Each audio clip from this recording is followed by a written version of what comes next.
In yet another episode of how to chase away investors in 10 days, Zimbabwean police have outdone themselves, this time by raiding a legally licensed industrial hemp operation and parading their drug bust in quotation marks like a trophy. The catch: the so-called contraband was actually a government-approved harvest of industrial hemp, a plant so innocent that it's used to make everything from textile to soap. But hey, who needs investors when you have such stellar law enforcement, right? Enter Ameyang Investments, a company that went through all the legal hoops to secure approvals, import seeds from Chicago, and cultivate industrial hemp under government supervision. Their crime? Not paying a bribe, according to the company officials. Apparently, their first mistake was thinking that operating legally in Zimbabwe actually meant something. The second, assuming that refusing to grease the palms of certain officers wouldn't result in a dramatic camera-ready raid. With sirens blaring and cameras rolling, the police stormed the Masasa warehouse, seizing a staggering 3,900 kilograms of hemp. Yes, the same hemp that global markets value for its sustainable properties. In any other country, this would be considered a promising green investment. In Zimbabwe, it's a criminal offense if you don't pay the right people. 3 people were arrested, charged with unlawful possession of a product they were lawfully growing. You really can't make this up. Now, faced with an international embarrassment, the Zimbabwean government is watching yet another investor head for the exit. The foreign investor behind Ameyang Investments has had enough and is now pulling out. Why? Because who wants to do business in a country where the police can wake up one morning and decide that your perfectly legal enterprise is an illegal drug cartel? Imagine trying to explain to your board of directors that your factory was raided not because of any wrongdoing, but because you didn't tip off a few well-placed hands. This is Zimbabwe in 2025. A country where you can follow every rule in the book and still end up in handcuffs. Meanwhile, actual corruption flourishes like an overwatered crop. If the authorities put as much effort into stopping smuggling, gold looting, and illicit foreign deals as they do into terrorizing investors, Zimbabwe might actually have a functioning economy. But no, here we are, another day, another investor lost, another reason why the country continues to rank as an economic joke. And what a joke it is. Picture this. A foreign investor sees Zimbabwe's supposed push to legalize industrial hemp, a blooming global industry, and decides to set up shop.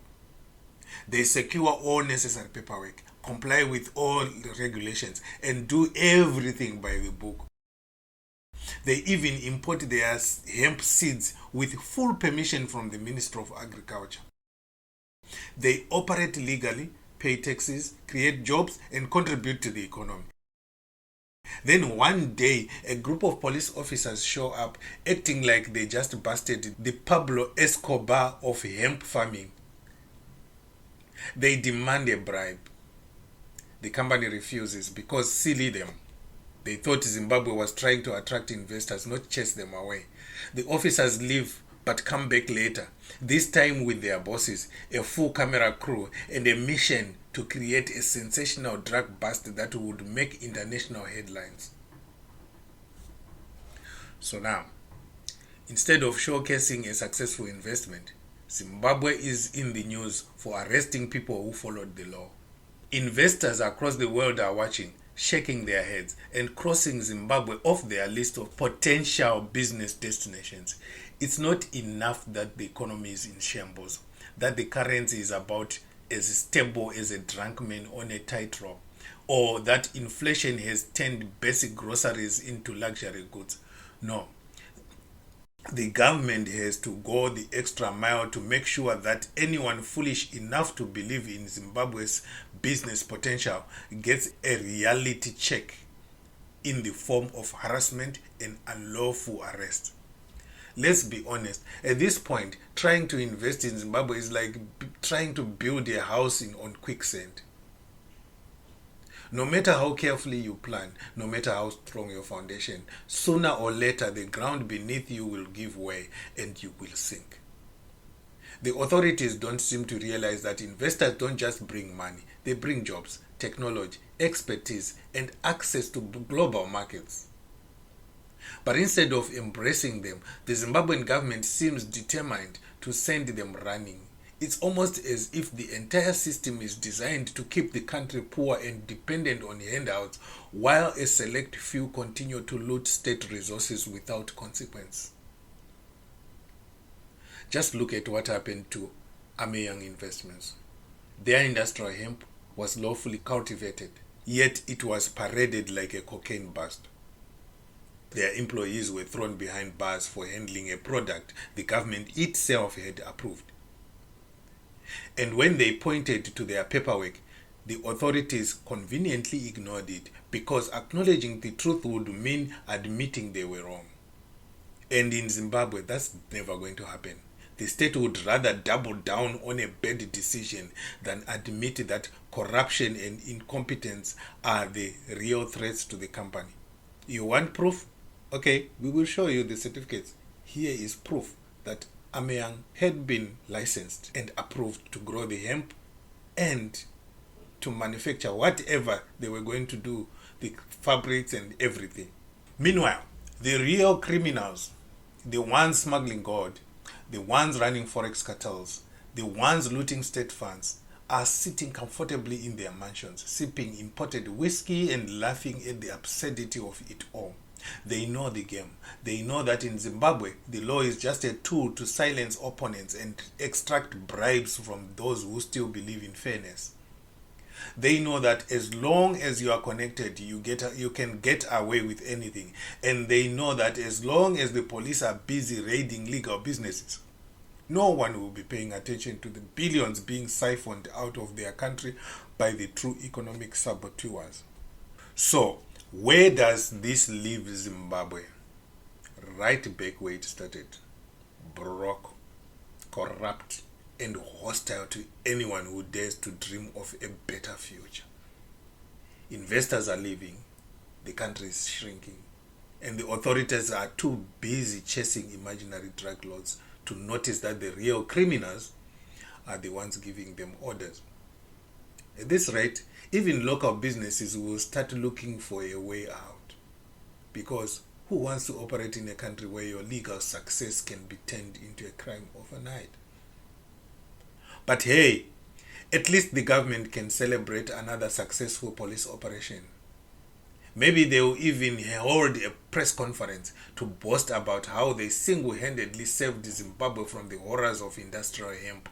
Maybe they will call it a victory in the war on drugs, conveniently ignoring the fact that the real war, the one against corruption, poverty, and economic collapse, is being lost every single day. For those who are still holding on to hope that things will change, good luck. As long as Zimbabwe is run by people who see investors as walking ATMs instead of partners in development, the only business that will strive is the business of extortion. And for those who want to stay informed about Zimbabwe's never-ending circus, don't forget to subscribe to Zimwaves TV. Someone has to document this madness.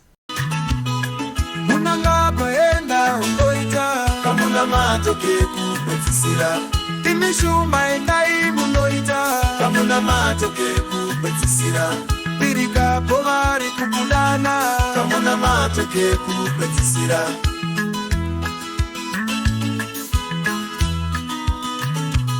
taneta isu vana veZimbabwe toregwa upfumi nezvikanaka hatichadi isu vana venyika kuparadza nhaka yevana vedu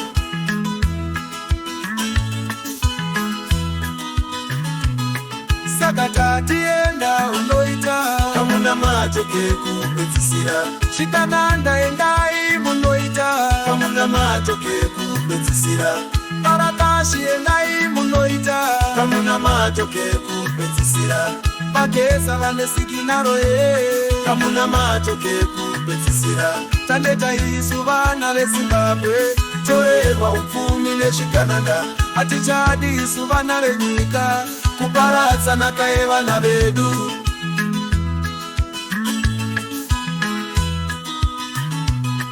saka tatienda unoita kamuna matoke kupedzisira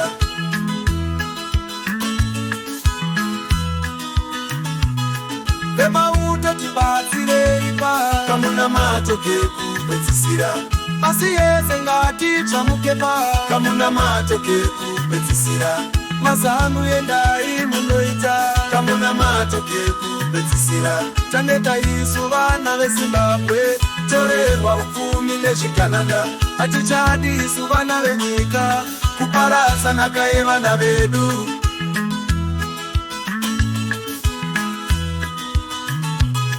saka tatienda unoita kamuna matoke kupedzisira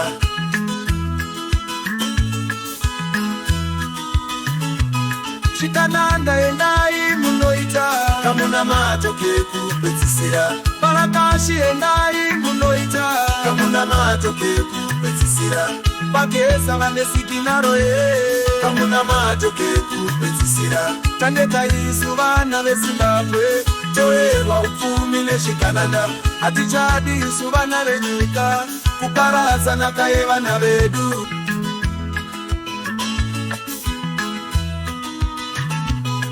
munanga kwaenda unoita kamuna matoke kupedzisira timishuma endai munoita kamuna matoke kupedzisira pirikapo vari kubudana kamuna matoke kupedzisira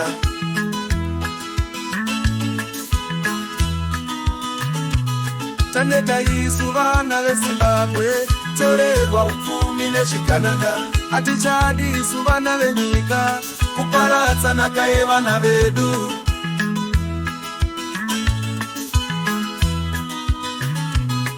saka tatienda unoita kamuna matoke kupedzisira chitananda endai munoita kamuna matoke kupedzisira parakashi endai munoita kamuna matoke kupedzisira mageza vane siginaro kamuna matoke kupedzisira tandeta isu vana vezimbabwe toerwa upfumi nezvikananda hatichadi isu vana venyika kuparadza nhaka yevana vedu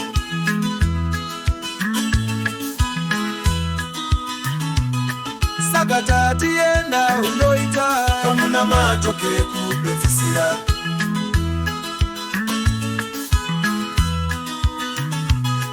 vemauto tibatsireipa kamuna matoke kupedzisira pasi yese ngatitsvamukepa kamuna matoke kupedzisira mazano endai munoita kamuna matoke kupedzisira tandeta isu vana vezimbabwe torerwa upfumi nezvikananda hatichadi isu vana venyika kuparadza nhaka yevana vedu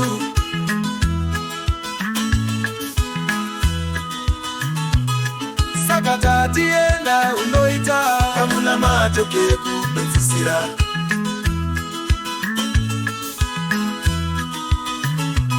chitananda endai munoita kamuna matoke kupedzisira parakashi endai munoita kamuna matoke kupedzisira mageza vane siginaro kamuna matoke kupedzisira tandeta isu vana vezimbabwe toerwa upfumi nezvikananda hatichadi isu vana venyika kuparadza nhaka yevana vedu